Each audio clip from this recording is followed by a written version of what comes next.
кісілік келбеті жоғары, сан мыңдаған шәкірттерге үлгі-өнеге, ізгілік нәрін төгетін ерен еңбектің иесі Тасқарина Гүлжихан Үмбетқызы. Ұлағатты ұстазға тән үлгі-өнегені бойына жиған, талай шәкірттің жүрегінен орын алған, тәлімді тәрбие мен нәтижеге бағытталған іс тәжірибе иесі Әлия Молдағұлова атындағы нөмір 38 мектеп лицейінің қазақ тілі мен қазақ әдебиеті пәні мұғалімі. Педагог шебер Гүлжихан Үмбетқызы 1984 жылдан бері оқыту мен тәрбиелеуде шығармашылықпен жұмыс жасап келе жатқан шебер ұстаз. Гүлжихан Үмбетқызының жас ұрпақты оқыту мен тәрбиелеудегі елеулі табыстар үшін 1996 жылы Қазақстан Республикасының білім беру ісінің үздігі, 2013 жылы Ыбырай Алтынсарин төсбелгісімен, 2016 жылы Қазақстан Республикасының президентінің құрмет грамотасымен, 2019 жылы ерен еңбегі үшін медалімен марапатталды.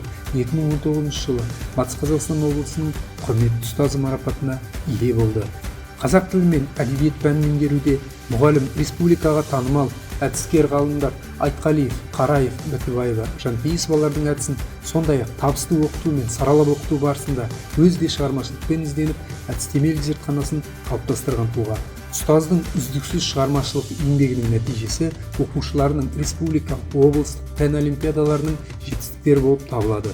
Гүлжихан Үмбетқызы баулыған шәкірттер жыл сайын өтетін республикалық Абай, Шәкәрім, Әбіш, Махамбет оқуларының жеңімпаздары. Жас ұрпаққа сапалы білім, саналы тәрбие беруде үлкен жетістіктерге жетіп келе жатқан Гүлжихан Үмбетқызының педагогикалық қызметі, адами қасиеті ұстаздарға үлгі-өнеге мектебі.